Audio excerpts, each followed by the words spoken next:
কোন বাতিলের গর্জন দেখে তোমার অর্জনকে তুমি হারাবে না। তুমি তোমার সর্বশক্তি নিয়ে নিয়ামতের জিম্মাদারি পালনের জন্য প্রস্তুত থাকবে। প্রয়োজনে জান দিবে, জীবন দিবে, কাফন পরে আবার রাজপথে যাবে। প্রয়োজনে মামুনুল হকের সাথে জেলখানায় তালাবদ্ধ থাকবে, কিন্তু বাতিলকে তোমরা সহ্য করবা না, সহ্য করবা না।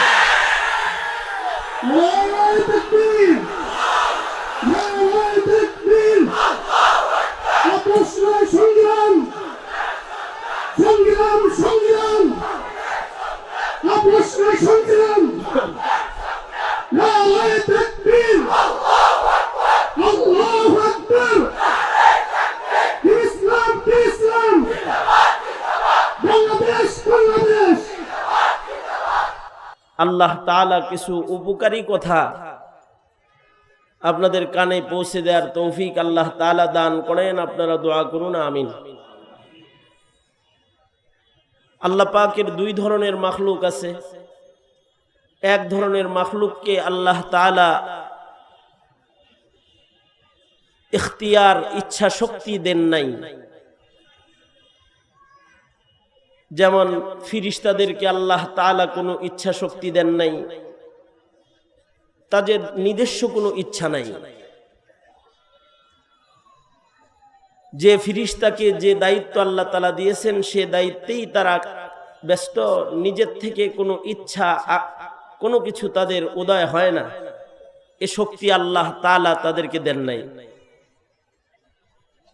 মেরাজের সফর শেষ করে আল্লাহর রাসূল সাল্লাল্লাহু আলাইহি ওয়াসাল্লাম উম্মতের কাছে বর্ণনা দিয়েছেন, ফিরিস্তাদেরকে আসমানে আল্লাহর রাসূল দেখে এসেছেন হাইয়াতে সালাতে, কাউকে নামাজের সিজদার হালতে, কাউকে রুকুর হালতে, কাউকে কওমা জলসার হালতে।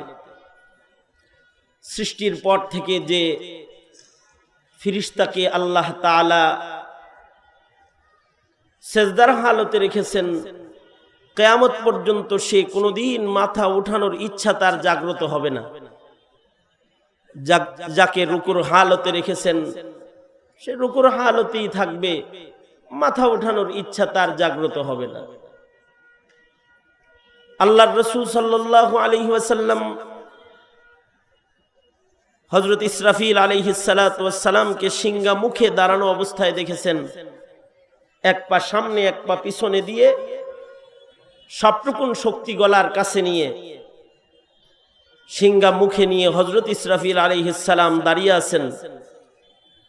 কবে কিয়ামত হবে আর আল্লাহ পাকের নির্দেশ হবে ইসরাফিল বাঁশি বাজাও, এই যে প্রস্তুত করে ওনাকে দাঁড় করায় রেখেছেন, এই ইচ্ছা শক্তি আল্লাহ তাআলা দেন নাই এই ফিরিস্তাকে, যে তার মনে চাইবে যে কিয়ামত তো অনেক দূর, ফ্রি দাঁড়ায় আছি, খামোখা একটু ঘুরে আস। এমন কোনো ইচ্ছা তার হৃদয়ে কোনোদিন জাগ্রত হবে না। আর অন্যান্য মাখলুকাতকেও যেভাবে আল্লাহ তাআলা নির্দেশ করেছেন সেভাবে তারা চলছে, ইচ্ছা শক্তি নাই। যেমন সূর্য যে জায়গা থেকে উদয় হচ্ছে সৃষ্টির আদিকাল থেকে কিয়ামত পর্যন্ত সেখান থেকেই উদয় হবে। যেখানে আল্লাহ তাআলা ডুবতে নির্দেশ করেছেন সেখানেই ডুবে যাবে। শীতের দিনে যে কক্ষপথে চলতে বলেছেন সে পথেই চলবে, গরমের দিনে যে পথে চলতে বলেছেন সে পথেই চলতে থাকবে। তার নিজস্ব ইচ্ছায় তার চলার পথকে সে পরিবর্তন করবে না, এক সেকেন্ডের ব্যবধানও কখনো সে করবে না, হবে না। জামাদাত নাবাতাত যাকে যেখানে দাঁড় করিয়ে রেখেছেন, পাহাড় সৃষ্টির পর থেকে যেখানে জাবালে তুর, নূর, সূর দাঁড়ায় রয়েছে সেখানেই আছে, এক বিগত আগায়ও নাই, এক হাত পিছেও যায় নাই, জায়গায় দাঁড়িয়ে আছে। যে গাছটাকে যেখানে দাঁড় করায় রেখেছেন গাছটা সেখানে দাঁড়িয়ে আছে, নিজস্ব ইচ্ছায় সে সেখান থেকে সরার অধিকার তার নাই। চাঁদ, সূর্য, গ্রহ, তারা আল্লাহর নির্দেশ মতো আলো বিতরণ করে যাচ্ছে। আল্লাহ পাকের নির্দেশনার কোনো পরিবর্তন তাদের ইচ্ছায় তারা করবে না। ইচ্ছা শক্তি আল্লাহ তাআলা তাদেরকে দেন নাই।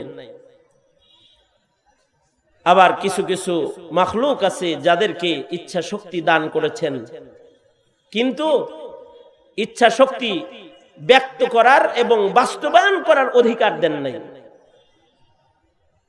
যেমন গবাদি পশু, ওদের ইচ্ছা আছে, কিন্তু ওদের মনিবের ইচ্ছার বাইরে চলার ক্ষমতা ওদের নাই। তার মালিক তাকে যে খুঁটির সাথে বেঁধে রেখেছে সেখানেই তার দিন পার হয়ে যায়। যে জায়গাটুকুন তার থাকার জন্য বরাদ্দ করেছে সেই জায়গায় তার সময় কেটে যায়। তার কিছু খাইতে মনে চাইলেও তার মনিব তাকে যে খাবারটা খামার ঘরে পৌঁছে দেয় ওই খাবারটাই তাকে খাইতে হয়। তার বাচ্চার জন্য তার মায়া লাগে। মনিব যখন তার দুধ দহন করতে থাকে তখন সে কাঁদতে থাকে নিজের বাচ্চার মায়ায়। সবটুকুন দুধ দহন করে যখন বাজারে বিক্রির জন্য নিয়ে যায় তখন গরুটা তার বাচ্চার দিকে তাকায় কাঁদে, কিন্তু নিজের ইচ্ছাকে বাস্তবায়ন করারও শক্তি নাই। তার যে তার সন্তানকে দুগ্ধপান করাইতে মনে চায় এই ইচ্ছা ব্যক্ত করার ভাষাও আল্লাহ তাআলা তাকে দেন নাই। গরুর গাড়ি কাঁধে নিয়ে গরু চলছে, তার ঘাড়ের চামড়া উল্টে যাচ্ছে, কিন্তু এ কথা বলার শক্তি আল্লাহ তাকে দেন নাই যে মনিব গাড়িতে বোঝা বেশি হয়ে গেছে, এত বোঝা টেনে নেওয়ার ক্ষমতা আমার নাই, অথবা আমি দুর্বল হয়ে যাই, বোঝাটা একটু কমাতে চাই, দুইবারে নিতে চাই। এতটুকুন বলার শক্তিও আল্লাহ তাআলা তাকে দেন নাই। কিন্তু মানুষ আল্লাহ পাকের এক মুকদ্দাস আজব সৃষ্টি, যাদেরকে আল্লাহ তাআলা ইচ্ছে দান করেছেন, আবার ইচ্ছা শক্তি ইখতিয়ার এটা বাস্তবায়নের ক্ষমতা দান করেছেন, আবার ইচ্ছাকে ব্যক্ত করার ভাষা দান করেছেন। ইচ্ছাও দিয়েছেন, ইখতিয়ার দিয়েছেন, ইখতিয়ার বাস্তবায়ন করার কুওয়াত শক্তি দিয়েছেন। পাশাপাশি নিজের ইচ্ছা বর্ণনা করার জন্য জুবান আল্লাহ তাআলা দান করেছেন। এই সব কিছু দেওয়ার পরেও আল্লাহ তাআলার নির্দেশ হলো, এরে মানুষ, তোমার ইচ্ছায় তুমি নিজেকে পরিচালিত করো না, তোমার ইচ্ছাকে আমার ইচ্ছার দ্বারায় পরিবর্তন করে ফেলো, আর তোমার খাহেসাতকে দমন করো, তাহলে তুমি আমার কাছে মাহবুব হতে পারবে। ইচ্ছা শক্তিও দিয়েছেন, ইচ্ছা শক্তি বাস্তবায়ন ক্ষমতাও দান করেছেন, ইচ্ছাকে ব্যক্ত করার ভাষাও দান করেছেন। এ কারণেই তো আজব বনি আদম নিজের ইচ্ছাকে বাস্তবায়ন করেই সারা জীবন কাটিয়ে দেয়। রবের ইচ্ছার দিকে 50 বছরে নজর করার মতো খেয়াল মানুষের হয় না। মদের আসরে আর জেনা ব্যভিচারে আর পাপাচারে জিন্দেগি পার করে দেয়।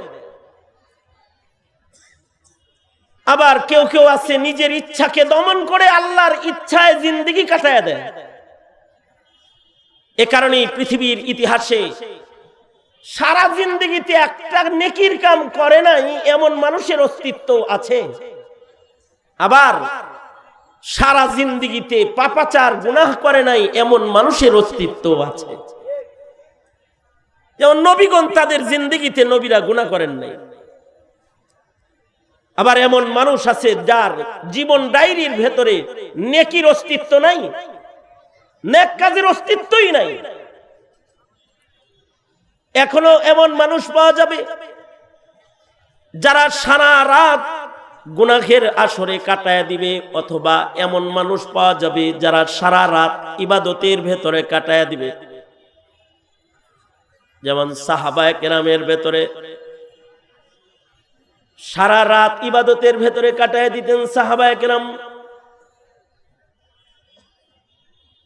সারা রাত জায়নামাজে দাঁড়িয়ে আল্লাহর সামনে মুসাল্লায় কাটায় দিতেন। নামাজের 2 রাকাত নামাজে দাঁড়িয়ে টোটাল কোরআন খতম করে ফেলতেন। আবার এমনও মানুষ আছে সারা রাত সিনেমা, নাটক আর গান বাদ্যের ভেতরে রাত কাটায় দিতেছে। ইচ্ছাকে বাস্তবায়ন করে, খাহেসাতকে বাস্তবায়ন করে সারা রাত গুনার ভেতরে তার রাত্রি কেটে যায়। কিন্তু এমন মানুষও আছে যাদের সারা রাত কোরআন পড়তে পড়তে কেটে যায়। যেমন হযরত উসমান ইবনে আফফান রাদিয়াল্লাহু আনহু, যারা 2 রাকাত নামাজে কোরআনে কারীম খতমকারী অথবা 1 রাকাত নামাজে কোরআন খতমকারী, তাদের ভেতরে একজন। যে হযরত উসমান 1 রাকাত নামাজে টোটাল কোরআন খতম করেছেন, অথবা 2 রাকাত নামাজে বারবারই কোরআনে কারীমকে খতম করেছেন। উবাই ইবনে কাব রাদিয়াল্লাহু আনহু 2 রাকাত নামাজে কোরআন খতম করেছেন। হযরত তামিমে দারি রাদিয়াল্লাহু আনহু 1 রাকাত নামাজে টোটাল কোরআনে কারীম খতম করেছেন। তাবেঈনদের ভেতরে ইমামুনা ইমামুদ দুনিয়া ইমামে আজম আবু হানিফা রাহমাতুল্লাহি আলাইহি 1 রাকাত নামাজের ভেতরে কোরআনে কারীম খতম করেছেন। হযরত সাঈদ ইবনে জুবায়ের রাহমাতুল্লাহি আলাইহি 1 রাকাত নামাজের ভেতরে টোটাল কোরআনে কারীম খতম করেছেন। শুধু 1 রাকাত 2 রাকাত নামাজে কোরআন খতম করেছেন তা নয়, সুদীর্ঘ 40টা বছর পর্যন্ত ইমামে আজম আবু হানিফা রাহমাতুল্লাহি আলাইহি ইশার ওযুর দ্বারায় ফজরের নামাজ আদায় করেছেন। 40 বছর পর্যন্ত ইশার ওযু দিয়ে ফজরের নামাজ পড়েছেন। 40 বছরের ভেতরে কি ঘুমাইতে মনে চায় নাই? অথবা বিবির বিছানায় কি যেতে মনে চায় নাই? নিজের জিন্দেগীর 40 বছরের রাতকে আল্লাহ তাআলার জন্য ওয়াকফ করেছেন। লাগাতার 40টি বছর ইশার ওযু দিয়ে ফজরের নামাজ আদায় করেছেন ইমামে আজম আবু হানিফা রাহমাতুল্লাহি আলাইহি। এই 40 বছরে রাতের বেলায় কত কিছুই তো হৃদয়ে এসেছে, কিন্তু নিজের খাহেসাতকে দমন করে, আল্লাহ পাকের ইচ্ছাকে বাস্তবায়ন করে নিজের জিন্দেগীর 40টি বছর রাতের সময়টুকুনকে এমন ইবাদতের ভেতরে কাটিয়েছেন যে ইশার ওযু দিয়ে ফজরের নামাজ পড়েছেন 40 বছর। ঠাকুরমার ঝুরির গল্প না, এটা আমাদের বাপ দাদাদের পুরাতন ওই জমানা, যখন বিজ্ঞানের আগমন ছিল না, যখন বস্তু জগতের এত উন্নতি হয় নাই, তখন করে ইবাদতের আসল চিত্র যেটা বাস্তবায়ন হয়েছে ওনাদের মাধ্যমে। 40 বছর ইশার ওযু দিয়ে ফজরের নামাজ আদায় করেছেন। একদিন ইশার নামাজে গেছেন ইমামে আজম আবু হানিফা রাহমাতুল্লাহি আলাইহি। ইমাম সাহেব ইশার নামাজে সূরা জিলজাল তিলাওয়াত করতেছেন। ইমামে আজম আবু হানিফা রাহমাতুল্লাহি আলাইহি ইমাম সাহেবের তিলাওয়াত শুনতেছেন। ইমাম সাহেব নামাজের ভেতরে সূরা জিলজাল পড়তেছেন, আর ইমামে আজম আবু হানিফা রাহমাতুল্লাহি আলাইহির পা দুইটা থরথর করে কাঁপতেছে আল্লাহর ভয়ে। যখনই ওনার কানে এসেছে ফামান ইয়ামাল মিসকালা যাররাতিন খায়রান ইয়ারাহ ওয়া মান ইয়ামাল মিসকালা যাররাতিন শাররান ইয়ারাহ, হায়াতের 1 যাররা নেকি এটা আমলনামায় থাকবে, হায়াতের 1 যাররা গুনাহ এটাও আমলনামায় থাকবে। ওনার ভয় এসেছে, আজকের রজনী যদি আমার জিন্দেগীর শেষ রজনী হয়, তাহলে আজকের রজনীতে আল্লাহর ঘরে দাঁড়িয়ে যতটুকু নেক কাজ কামাই করা যায় ওটা থেকে যাবে আমলনামায়। ইমামে আজম ইশার নামাজ শেষ করে নফল নামাজের ভেতরে মসজিদের এক কোণে দাঁড়িয়ে গেছেন। মুয়াজ্জিন অপেক্ষা করতেছে, কিছু সময় পরে ইমাম ঘরে চলে যাবেন, তাসনিফাতের কাজ করবেন, ইস্তেমবাতের কাজ করবেন। যাই একটু পরে মসজিদ বন্ধ করে যাই, কিন্তু মুয়াজ্জিন পিছনে বসে দেখে ইমামের তিলাওয়াত শেষ হয় না। মুয়াজ্জিন বুঝে ফেলেছে আজকের তিলাওয়াত এটা খতমের তিলাওয়াত ছাড়া অন্য কিছু না। মুয়াজ্জিন দরওয়াজা বন্ধ করে ঘরে চলে যায়, দরওয়াজা চাপায়া দিয়া বাড়ি চলে গেছে, ঘুমায়েছে, শেষ রজনীতে উঠেছে। ফজরের আজান দেওয়ার জন্য মুয়াজ্জিন মসজিদে এসেছে, এসে দেখে ইমামে আজম ইমামুদ্দুনিয়া যেভাবে এশার নামাজের পরে মুসল্লায় দাঁড়ানো অবস্থায় দেখে গেছে, সেইভাবেই মুসল্লায় দাঁড়িয়ে আছে। আর ইমামের কণ্ঠে কোরআনে কারীমের আম্মা পাড়ার তিলাওয়াত চলতেছে। তার মানে সারা রাত এক জায়গায় দাঁড়িয়ে ইমামে আজম মসজিদের কোণে আল্লাহর কালাম 30 পারা তিলাওয়াত করে খতম করেছে। এক রাকাতের ভিতরে টোটাল কোরআন খতম করে ফেলেছে। হ্যাঁ, আমাদের আকাবিররাও এমনই। আমরা আমাদের আসতিজায়ে কেরামদের সাথে যে সকল সময়ে গল্প শুনেছি তাদের কাছ থেকে, নামাজের ভেতরে যাদের জিন্দেগির রাত ফুরায় গেছে, হাফিজি হুজুর রহমাতুল্লাহি আলাইহি 13 পারা 14 পারা কোরআনে কারীম নামাজরত 1-2 রাকাতের ভেতরে ওনার খতম হয়ে গেছে। 2 দিনে কোরআনে কারীমের খতম হয়ে গেছে। রাস্তা চলতেছে, কোরআন পড়তেছে, কখনো কখনো 1.5 দিনে কোরআনে কারীমের খতম হাফিজি হুজুর রহমাতুল্লাহি আলাইহি হয়ে গেছে। আর আমরা আমাদের সচক্ষে যাদের দেখেছি একদিনে 15 পারা 12 পারা 13 পারা কোরআনে কারীমের তিলাওয়াত করতেছে। দেওবন্দের আবুল হাসান আজমি দামাত বারকাতুহুম বাংলাদেশের রমজানুল মুবারক উনি থাকেন। এই রমজানে উনি 2 দিনে খতম কোরআনে কারীমের তিলাওয়াত করেন।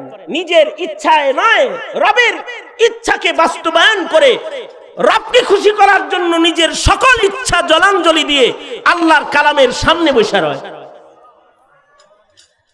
আর জেলখানায় দেখেছি আল্লামা মামুনুল হক আওয়াবিনের নামাজে 3 পারা 4 পারা কোরআনে কারীমের তিলাওয়াত করে। শেষ রাত্রিতে তাহাজ্জুদে দাঁড়িয়ে 2 পারা 3 পারা শেষ রাত্রিতে তাহাজ্জুদের তিলাওয়াত যখন হয়, কারারক্ষীরা এসে দাঁড়িয়ে দাঁড়িয়ে কোরআন শুনতে থাকে আর কাঁদতে থাকে। আল্লাহর কালামের তিলাওয়াত, নামাজের ভেতরে আল্লাহর কালামের খতম হইতে থাকা, নিজের জিন্দেগির ইচ্ছাকে জলাঞ্জলি দিয়ে রবের ইচ্ছাকে বাস্তবায়ন করার এই যে কুওয়াত ক্ষমতা, এটা আল্লাহ তাআলা বনি আদমকে দান করেছেন। তারা নিজের ইচ্ছাকে জলাঞ্জলি দিতে পারে।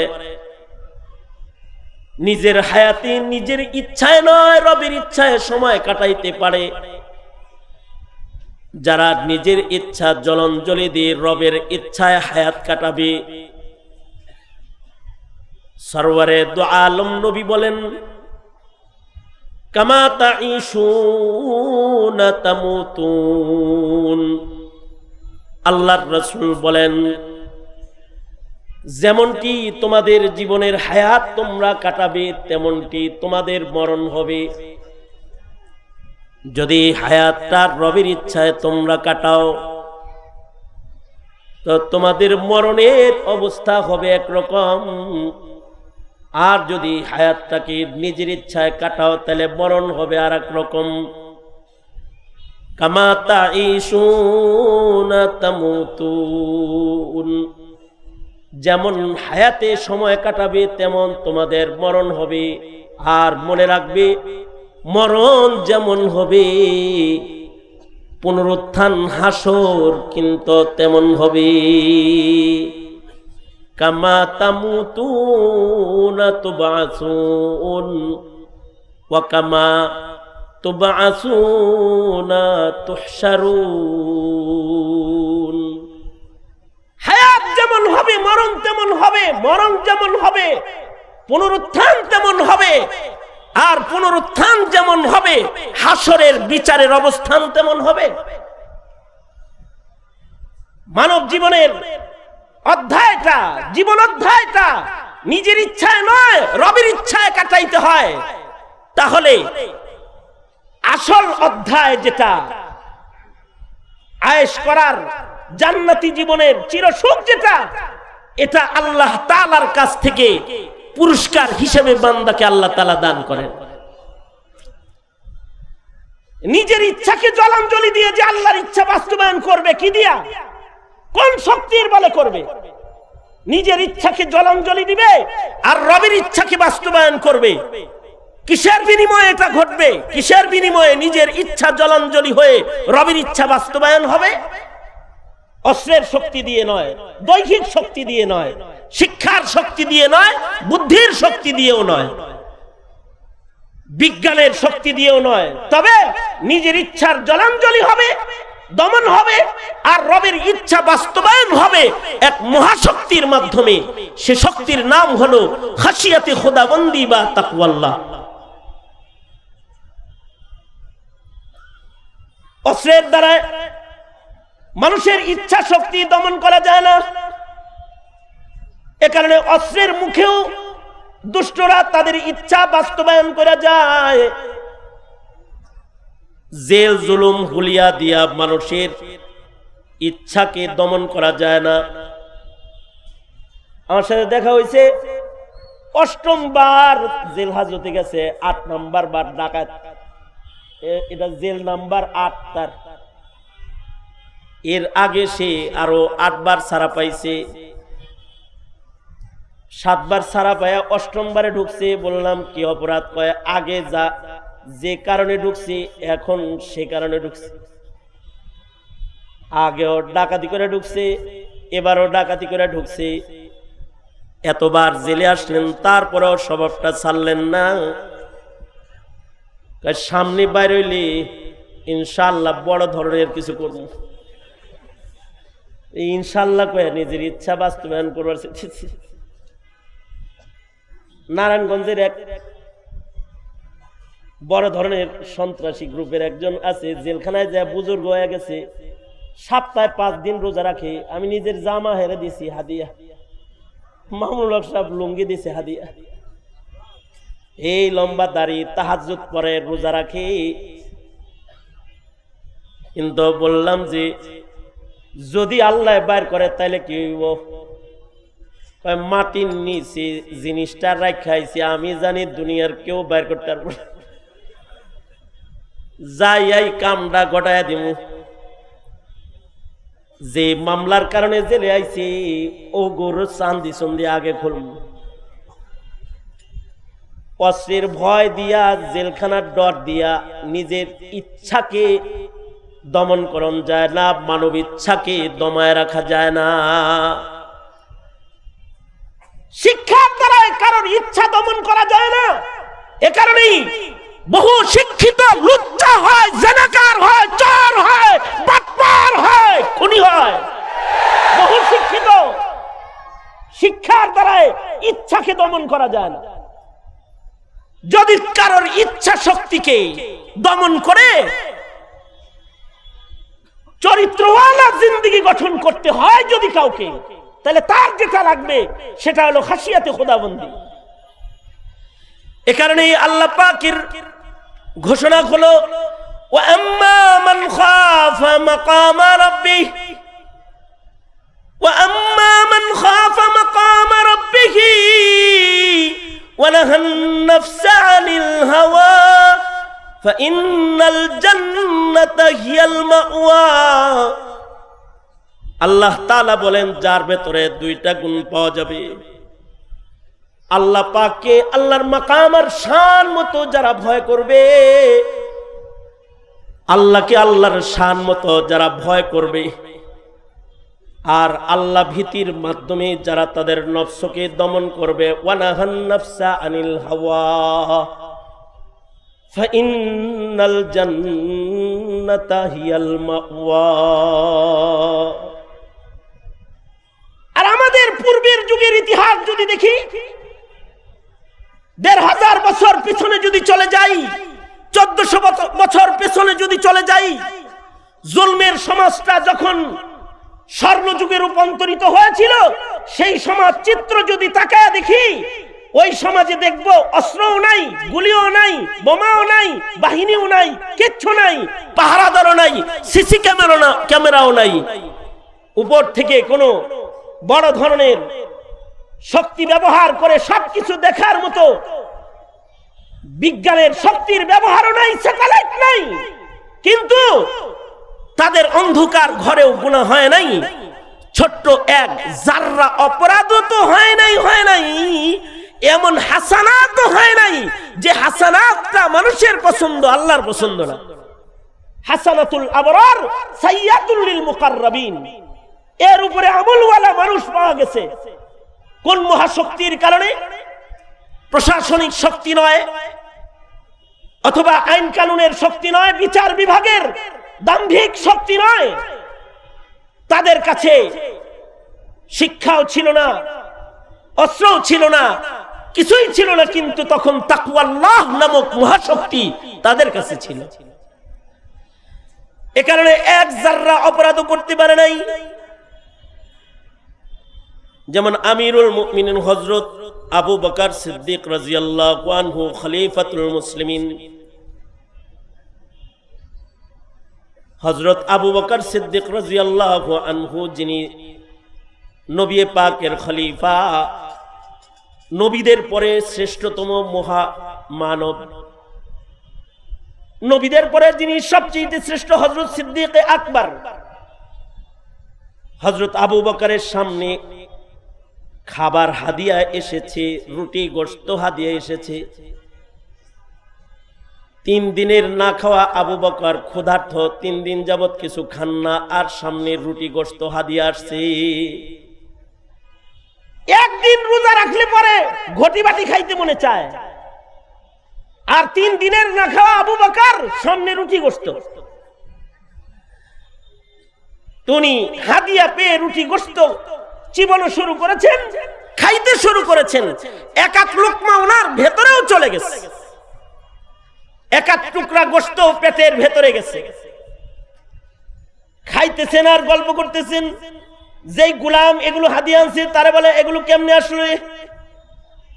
গোলাম যা বুঝাইতে চেয়েছে সেটা হলো, জ্বরে বক মরছে, ফকিরের কারামতি বাড়ছে।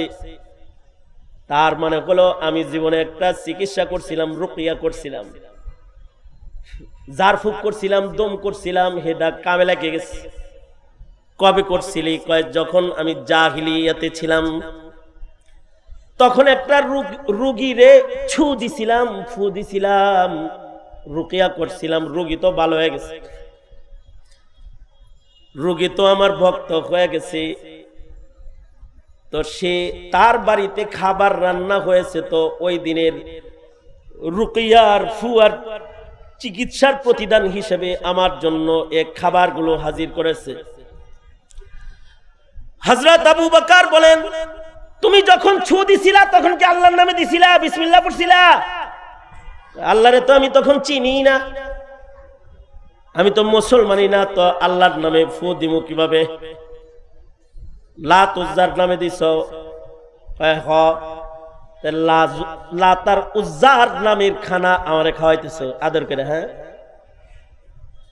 না না না, এই খাবার খাওয়া যাবে না, গায়রুল্লাহর নামের খানা আবু বকরের পেটে যাবে না। যতটুকুন এক লোকমা পেটের ভেতরে চলে গেছে, এটা নিয়ে হযরত আবু বকর পেরেশান হয়ে গেলেন। নিজের মুখের ভিতরে উঙ্গুলি ঢুকায়া বমি করার চেষ্টা করতেছেন। হযরত উসমান এসে বলে, এত কষ্ট করছেন কেন আমিরুল মুমিনিন? হযরত আবু বকর বলে, উসমান শোনো নাই, হারাম খানার দ্বারায় যদি দেহ গঠন হয়, ও দেহ দোজকের আগুনে ফেলবে আল্লাহ তাআলা। আমি চাই না লাত উজ্জার নামের খানা আমার পেটে হজম হয়ে যাক, এ কারণে উঙ্গুলি মারতেছি যাতে বমি হয়, আর মুখের ভেতর দিয়ে যেন পেটের খানা বাইর হয়ে যায়। হযরত আবু বকর আবার বেশি করে পানি পান করে তারপরে মুখের ভেতরে উঙ্গুলি মারা শুরু করলেন। এক সময় হযরত আবু বকরের বমি হয়ে গেল, পেটের থেকে রুটির টুকরা গোশতের টুকরা বের হয়ে গেল। সিদ্দিকে আকবর শুকর আদায় করলেন, এতটুকুন জাররা হারামের সাথে নিজেকে সম্পৃক্ত আবু বকর যে করে নাই, এটা সিদ্দিকে আকবরের তাকওয়া নামক মহাশক্তির বরকতে করেছেন। তাকওয়া আর খাউফ ও খাশিয়াতে খোদাবন্দির কারণে এক লোকমা হারাম গোশত আবু বকরের পেটের ভেতরে হজম হয় নাই। আর এখন তো সুদকে হালাল মনে করে খায়, ঘুষকে হাদিয়া মনে করে খায়, আর পূজার প্রসাদকে বরকতের খানা মনে করে মুসলমানের বাচ্চা খায়। এটা বরকতের খানা মনে করে খায়। এই যে পাপ আর অপরাধের যে রাজ্য রমরমা হইতেছে, এটার মৌলিক কারণ হলো তাকওয়া নামক শক্তি মানব হৃদয়ে, মুমিনের হৃদয়ে কমে যাচ্ছে। মুয়াত্তা ইমাম মালিকের ভিতরে ঘটনা এসেছে, হযরত উমর ফারুক রাদিয়াল্লাহু আনহু ওনার কাছে দুধ হাদিয়া আসছে। দুধ তো নবী পছন্দ করতেন, হযরত উমরের কাছে হাদিয়া আসছে, আর হযরত উমর দুধ পান করে ফেলেছেন। দুধ পেটের ভেতরে চলে গেছে। এবার জিগাইতেছে, কিরে এই দুধ কি তোমার বাড়ির পালা কোনো গাভী বা ওটার দুধ নাকি? আগন্তক বলে, আমিরুল মুমিনিন, গরিব মানুষ আমি, উট গরু কই পাবো আমি? এগুলো বাইতুল মালের উটের দুধ, যেগুলো গরিবদেরকে সাদকা করা হয়।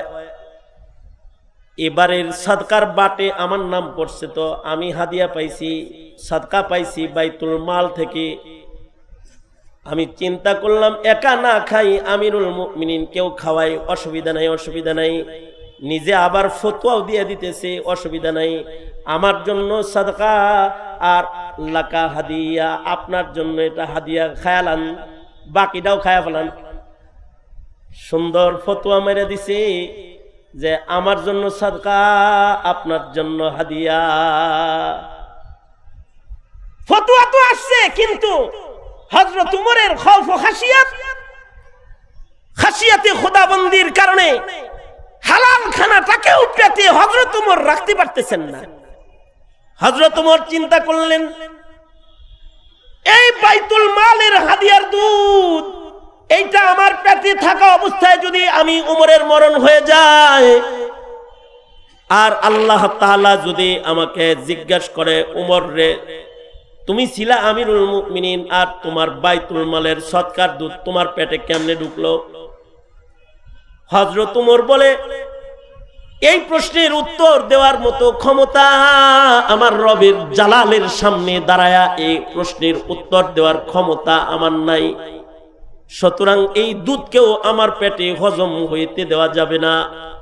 হযরত ওমর বেশি করে পানি পান করলেন এবং নিজের পেটকে নিজে ড্রেসিং করলেন, উঙ্গুলি দিয়া দিয়া বমি করলেন, আবার পানি পান করলেন, আবার উঙ্গুলি দিয়া বমি করলেন, নিজের পেটকে এমন ভাবে ড্রেসিং করলেন, বিষ পেটে গেলে যেমন ড্রেসিং করে হসপিটাল থেকে বের করে, হযরত ওমর সদকার দুধগুলাকে ড্রেসিং করে নিজের মুখ দিয়া পেটের দুধগুলাকে বের করে ফেললেন। যখন পেটের দুধগুলা বাইর হয়ে গেল, হযরত ওমর বলে, আলহামদুলিল্লাহ, এবার আজরাইলে ধইরা ফেলাইলে কোনো চিন্তা নাই, সদকার দুধ পেটে নাই। সরকারি সাদাকার দুধ হাদিয়া হয়ে আসছে, ওইটা পেটে নাই। আর জনগণের রাজস্ব, জনগণের হক মাইরা আঙ্গুল ফুলা কলাগাছ হয়ে খুশি মনে দেশ নয় বিদেশে বাড়ি বানায় ঘুরে বেড়ায়। এই যে অধঃপতন আর অবনতি, এটা সম্ভব হয়েছে তখন যখন তাকওয়াল্লাহ আর খৌফ খাশিয়াতে খোদাবন্দি হারায় গেছে। তখন ইতিহাসের পাতার আরেকজন উমর ছিলেন উমর ইবনে আব্দুল আজিজ রাহমাতুল্লাহি আলাইহি। উমর ইবনে আব্দুল আজিজ রাহমাতুল্লাহি আলাইহি 99 হিজরিতে যিনি খলিফাতুল মুসলিমিন হইছেন, 50 বছর খলিফা ছিলেন না। হযরত উমর ইবনে আব্দুল আজিজ খলিফা ছিলেন মাত্র 2.5 বছর। মাত্র 2.5 বছরের খেলাফত পরিচালনা কইরা হযরত উমর ইবনে আব্দুল আজিজ রাহমাতুল্লাহি আলাইহি এমন এক শান্তির রাজ কায়েম করেছেন, গঠন করেছেন। মানুষের ভেতরে তো ইনসাফ ছিলই, জঙ্গলের ভেতরেও ইনসাফ কায়েম হয়েছে। উমর ইবনে আব্দুল আজিজের আমলে মানুষের উপরে তো জুলুম করে নাই। 2.5 বছরের উমর ইবনে আব্দুল আজিজের খেলাফত কালে বাঘ আর ছাগল এক ঘাটে পানি পান করেছে। আল্লাহু আকবার, জোরে করে বলেন আল্লাহু আকবার, আরো জোরে আওয়াজ করে বলেন আল্লাহু আকবার। 2.5 বছরের খেলাফত কাল, 50 বছরের খেলাফত কাল না। যদি জমিনে ইনসাফ কায়েম করতে হয় 50 বছরের টার্গেট লাগে না, 100 বছরের টার্গেট লাগে না, 24 ঘন্টার টার্গেটে দেশ অপরাধ মুক্ত হয়ে যায়। আফগানিস্তান এটা নজির দেখায় দিয়েছে। মাত্র 2.5 বছরের খলিফাতুল মুসলিমিন উমর ইবনে আব্দুল আজিজ রাহমাতুল্লাহি আলাইহি, এই 2.5 বছরের খলিফা মাত্র, কিন্তু খেলাফতের প্রভাব জমিনের মানুষের উপরে এই পরিমাণ পড়েছে যে জঙ্গলের প্রাণীর উপরে প্রভাব পড়েছে। বাঘ আর ছাগল এক ঘাটে পানি পান করে। ইবনে কাসির রাহমাতুল্লাহি আলাইহি এনেছেন, হঠাৎ করে এক বৃদ্ধা চিৎকার করলো, এই আমিরুল মুমিনিন খলিফাতুল মুসলিমিন উমর ইবনে আব্দুল আজিজ নাই রে, তিনি মারা গেছে, তিনি নাই। ভিডিও কলিং এর যুগ না, ইন্টারনেটের যুগ না, যে মুহূর্তের ভিতরে মোহাম্মদপুরের লাইভ সারা দুনিয়ায় প্রচার হয়ে যাবে। উমর ইবনে আব্দুল আজিজ মারা গেছে, খবরটা পৃথিবীর এক প্রান্তে যাইতে অনেক দিনের দরকার, কিন্তু হযরত উমর ইবনে আব্দুল আজিজ একদিক দিয়ে মারা গেছে, আর এক দিক দিয়ে খবর চলে গেছে। মহিলাকে বলে, বাজে কথা কেন বলো, মাত্র 2.5 বছরের খলিফা মরে গেছে বুঝি? কয় হ, মারা গেছে। ইয়াকিন, বিশ্বাস করো মারা গেছে। উমর ইবনে আব্দুল আজিজ থাকতে পারে না। সত্যই কয়েকদিন পরে কাফেলা এলাকায় আসলো। উমর ইবনে আব্দুল আজিজের মৃত্যুর সংবাদ লইয়া, নাই উমর ইবনে আব্দুল আজিজ আসলেই মারা গেছেন। বৃদ্ধাকে বলে, এই বুড়ি, কেমনে জানলে উমর ইবনে আব্দুল আজিজ মারা গেছে? বৃদ্ধা বলে, নিজের চোখে আমি আমার জঙ্গলের ঘাটে প্রতিদিন দেখেছি, বারবার বাঘ আর ছাগল একসাথে ঘাটলায় পানি পান করে, কিন্তু বাঘ ছাগলের উপরে আক্রমণ করে, সীমানা লঙ্ঘন করে না। আজকে 2.5 বছর পরে দেখলাম বাঘ ছাগলের রক্ত পান করতেছে। উমর ইবনে আব্দুল আজিজ বাঁচা থাকলে বাঘ অবাধ্য হইতে পারে না। তাই আন্দাজ করেছিলাম খলিফাতুল মুসলিমিন নাই রে। সত্যই খবর নিয়ে দেখে উমর ইবনে আব্দুল আজিজ বাঁচা নাই। এইটা উমর ইবনে আব্দুল আজিজ রাহমাতুল্লাহি আলাইহির অস্ত্র কিনা শক্তি না, বিদেশ থেকে টন অস্ত্র দেশে আনে তারপরে ইনসাফ কায়েম করে নাই। এই ইনসাফ তিনি কায়েম করেছিলেন উনার খাসিয়াতে খোদাবন্দির মাধ্যমে, উনার আদালতের মাধ্যমে। উনার ইনসাফের প্রভাব জঙ্গলের প্রাণীর উপরেও পড়েছে। উনি কিরকম ইনসাফ ওয়ালা ছিলেন যে ঈদের দিনে নিজের সন্তানকে কাপড় দেওয়ার মতো টাকা উমর ইবনে আব্দুল আজিজের ছিল না। মেয়েরা সেরা কাপড় পরে ঈদ উদযাপন করেছে ওনার কন্যারা। শুধু তাই নয়, সতর্কতা কতটুকু ছিল? সতর্কতা, উর্দুন এক গভর্নর হযরত উমর ইবনে আব্দুল আজিজের জন্য 2 প্যাকেট খেজুর হাদিয়া পাঠাইছে উর্দুন থেকে। নিজের বেতনের পয়লা টাকা বরকতের জন্য উমর ইবনে আব্দুল আজিজ রে হাদিয়া দিছে 2 টুকরি খেজুর। খেজুরগুলা বড় দামি খেজুর। এই খেজুরগুলা উমর ইবনে আব্দুল আজিজের কাছে পৌঁছেছে। খাদেম এনে খেজুরগুলা উমর ইবনে আব্দুল আজিজের সামনে পেশ করেছে। উমর ইবনে আব্দুল আজিজ রাহমাতুল্লাহ আলাইহি বলেন, এই খেজুরগুলা কেমনে আইলো? উর্দুনের খেজুর, উর্দুনের গভর্নরের খেজুর আমার পর্যন্ত আসলো কেমনে? খাদেম বলে সরকারি ডাকের গাড়ি উর্দুন গিয়েছিল, গাড়িটা খালি আসতেছিল, তাই খালি গাড়িতে গভর্নর আপনার জন্য খেজুর হাদিয়া পাঠায়েছে। ওমর ইবনে আব্দুল আজিজ রহমতুল্লাহি আলাইহি বলেন, এই ডাক বিভাগের সরকারি গাড়ি সরকারের বাইতুল মালের টাকা দিয়ে কেনা হয়েছে, আর এই গাড়ির ড্রাইভারের বেতন বাইতুল মাল থেকে দেয়া হয়। আমার ব্যক্তিগত হাদিয়ার খেজুরটা বাইতুল মালের গাড়িতে করে এ পর্যন্ত এসে বাইতুল মালের টাকা, বাইতুল মালের বেতন, বাইতুল মালের গাড়ি এর একটা অংশ এই খেজুরের ভেতরে ঢুকে পড়েছে। সুতরাং এই খেজুর আমার জন্য খাওয়া আর জায়েজ নাই। যাও যাও খেজুরগুলাকে বাজারে বিক্রি করে দাও, আর বিক্রির টাকাগুলাকে বাইতুল মালে জমা করে দাও। উমর ইবনে আব্দুল আজিজ রহমতুল্লাহ আলাইহির ভাতিজা দাঁড়ায় দাঁড়ায় চাচার তাকওয়া দেখতেছিলেন। উনি বাজারে যায় ডাক উঠাইছেন যে বলো খেজুরের দাম কত? সবাই মিলা বলছে 13 টাকা। উনি কয় 14 টাকায় যে খেজুর আমি নিয়ে গেলাম।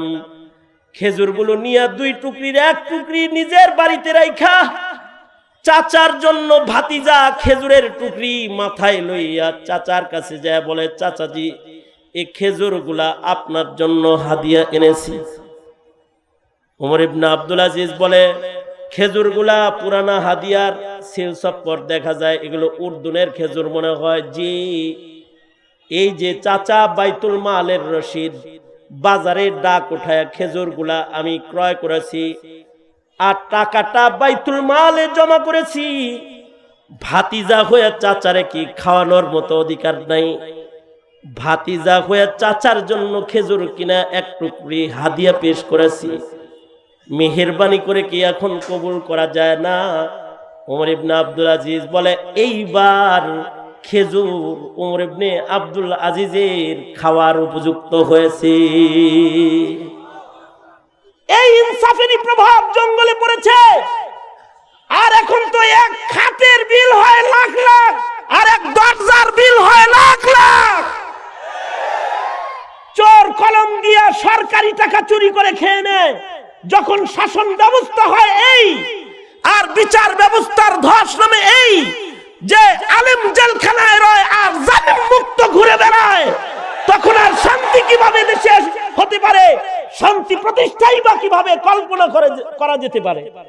মানুষের নফসানিয়তকে বাস্তবায়ন এজন্যই করছে যে মানুষের ভেতরে এখন তাকওয়া আল্লাহ নাই।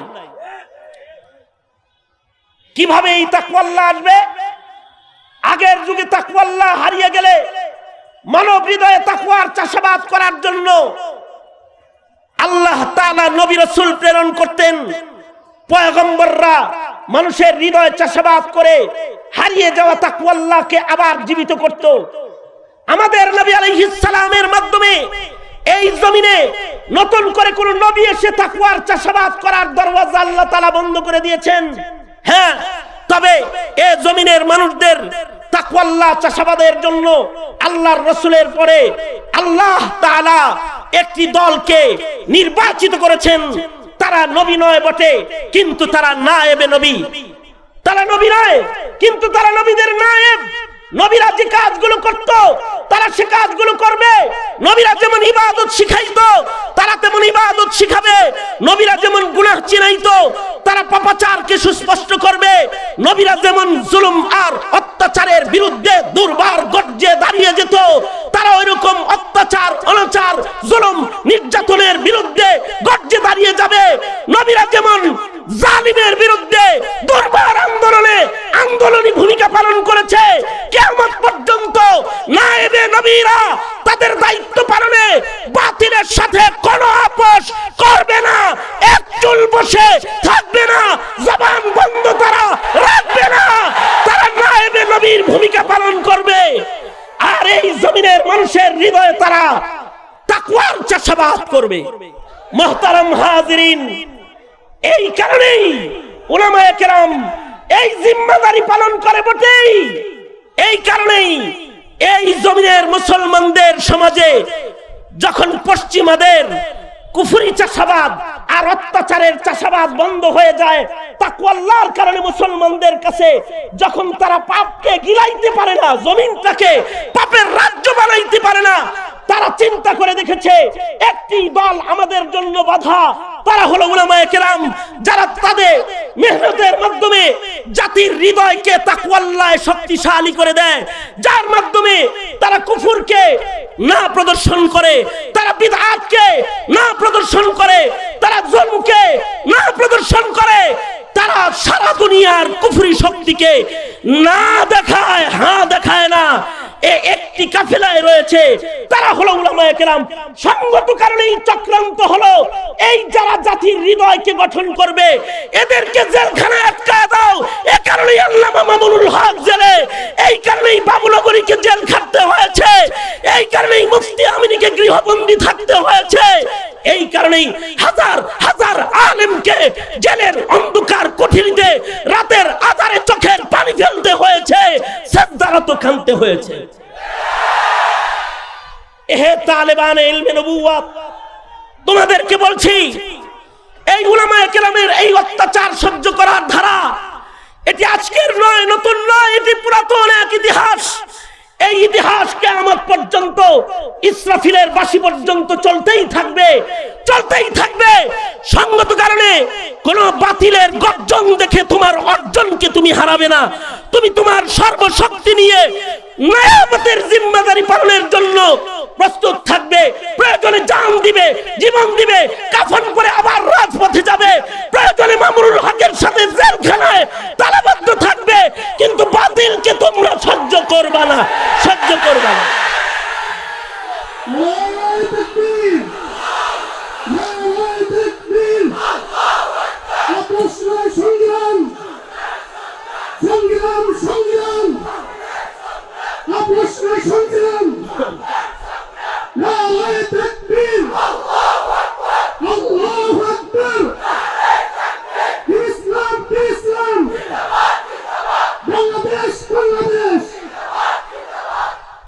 ইত্তেফাকুল উলামার সম্মেলন থেকে সরকারকে বলবো, মুসলমানের মাটিতে উলামায়ে কেরামদেরকে তাদেরকে নিয়ন্ত্রণ না করে নাস্তিকবাদকে নিয়ন্ত্রণ করুন, মুরতাদদেরকে নিয়ন্ত্রণ করুন।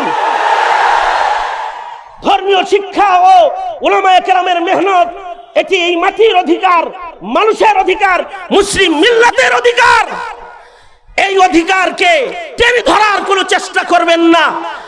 সত্তর মামুনুল হককে মুক্ত করে দিন, আরো যারা রয়েছে জেলখানায় তাদের মুক্ত করে দিন, অন্যথায় এ জাতি উপযুক্ত জবাব দিয়ে দিবে, উপযুক্ত জবাব দিয়ে দিবে। আল্লাহ তাআলা আমাদেরকে সহি সমঝ দান করেন, তাকওয়া আল্লাহকে ধারণ করে নিজের নফসকে কাবু করে কদম কদম চলার তৌফিক দান করেন।